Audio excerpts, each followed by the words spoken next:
Welcome to CodeX Report number 4. It's about 2:30 in the morning. This is my second time doing this. Saturday the 19th of March. Fukushima disaster just keeps getting worse.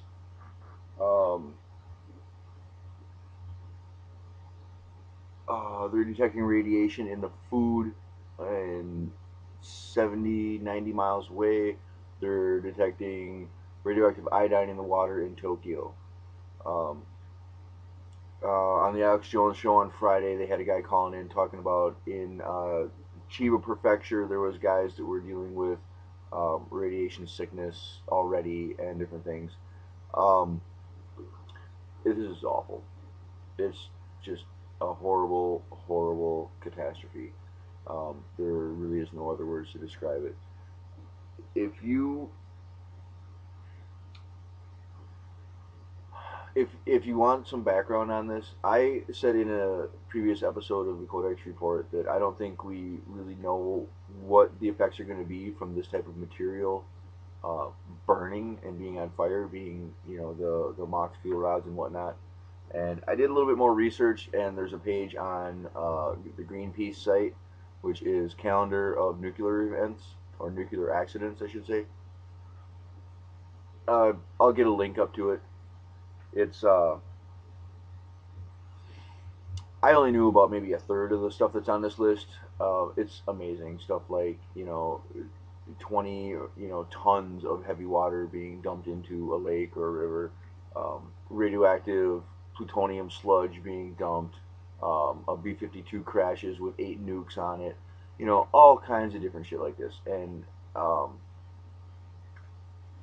it just proves how much the government lies to the people, because, like I said, I mean, I knew about maybe a third of the stuff that's on there. I mean, I'm thinking about it, and it's probably less than a quarter in reality. People keep comparing it to Chernobyl, and it is a somewhat fair comparison, but I think we are already far worse.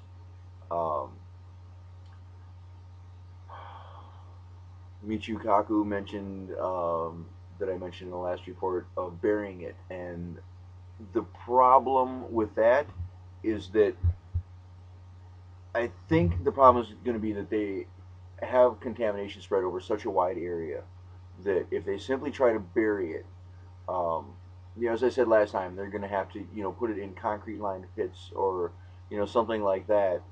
And if they just pile dirt on it, it's eventually going to seep into the groundwater and, you know, contaminate the dirt they pile on top of it, and it's just going to make even more stuff radioactive.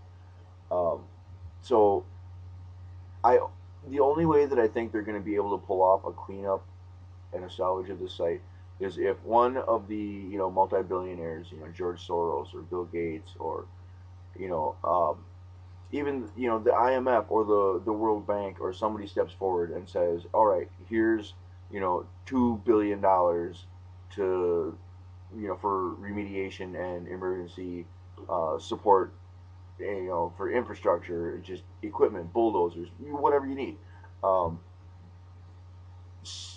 Somebody has got to step up and do something.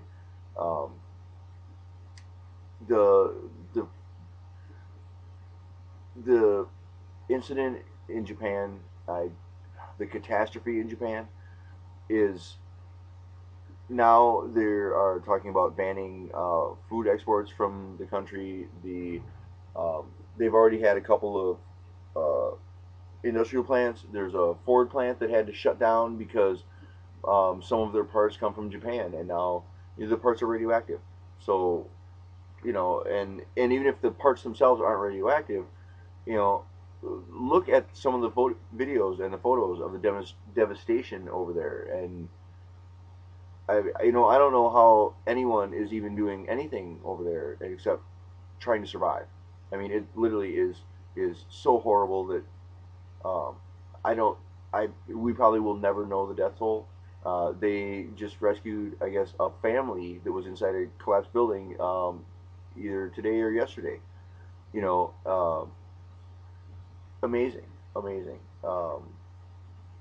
So I'm gonna do a little more on some of the other things that are going on in this episode. Um, Obama is I I really don't even know where to go with this guy.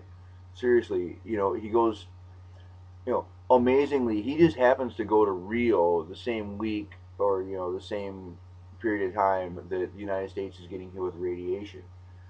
Is that a coincidence? I really doubt it. He's not stupid. He's not, you know, that much of an idiot. He can't be. I mean, he managed to become president, for God's sakes. So he has to have some kind of a fucking brain. Um, I don't know. I don't know if he just is that oblivious, or if he's just simply doesn't care. I mean, he he says to the students, he says, rise up, blah blah blah, revolution, all this crap, and then they do rise up, and they are in the capital city of Libya, and he doesn't say anything, and then they're getting pushed back, and they're getting you know um,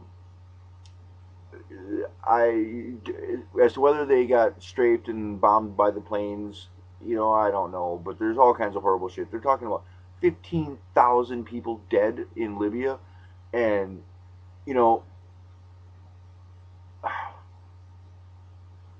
it's just a fiasco. Uh, one of Hitler's advisors, counselors, maybe one of the generals in the um, Reich army, said to him when he was contemplating, I think it was when he was contemplating invading Africa, because he was already fighting a war against, the British. He was fighting a war in Russia, and he proposed invading Africa. And, one of his generals says, only a moron or only an idiot will fight a war on two fronts, and only a madman will fight a war on three fronts. And the other thing is, you have to understand that not only is this a war on three fronts, it's a war against three separate Islamic nations. And do you think they're going to stand for this? No, they already hate America's guts. And the thing is, what you have to understand is that, Al Qaeda is not some, mysterious terrorist group. It's a CIA funded false flag terrorist organization that, when the administration or whoever needs an incident to happen, then all of a sudden Al Qaeda shows up, and something blows up. And it's ridiculous. Um, I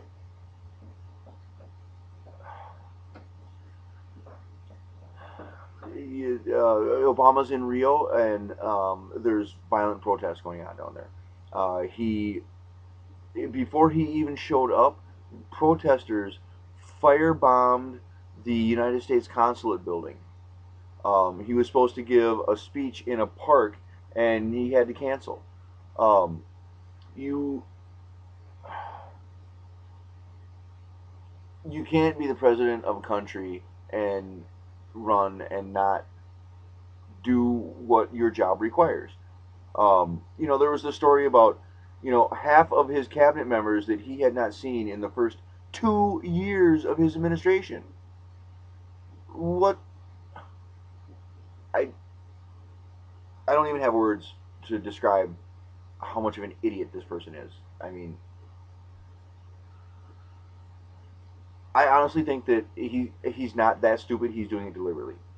As part of his plan. It's like the old robber barons. I don't remember which one it was, but he was trying to buy up all the different railroads. So one or two of the railroads wouldn't sell out to him, so he hired a bunch of union organizers and whatnot to go and get all the union people to strike. And then he said, "Oh, well, I see you're having a little bit of problems, so I'd be willing to take the company off your hands. I'll give you this much." And he offers them, um, half, maybe 25% of what the company's worth. And then if they don't say yes right away, then he goes on a trip around the world for 3, 4 months, 6 months, whatever. And meanwhile, these guys are losing money. Their company is being driven into the ground. They're going through strikes. I mean, there's buildings burning. All kinds of mayhem. Everything that you can imagine. And then he waltzes back in, and they say, "Oh, we'd like to sell you our company now." And he's like, "Oh, well, okay, I'll offer you this." And the new number is 5% of what the company was worth originally. But it's take it or leave it. And if they leave it, they're going to deal with more riots, more violence, and they're going to lose more money. That's the way these people work. Just look at what happened with GE. You know, now he's talking about what is it, Schmidt or whatever is going to be the head of one of his some dumb office that he's creating or whatever. I can't even pay attention to what this guy does because it just is so stupid and it makes no sense. This guy is an enemy of the people of the United States. He needs to be impeached. He needs to be removed from office. He needs to sit in a goddamn jail cell. And, as far as his comments on Private Manning, strip him naked, throw him in a fucking cell, give him gruel 2 times a day, and don't ever turn the lights off. Play loud music or whatever. Hey, he likes Nas. How about we play some Slayer? That should work for him. I mean, he likes doing this shit to other people.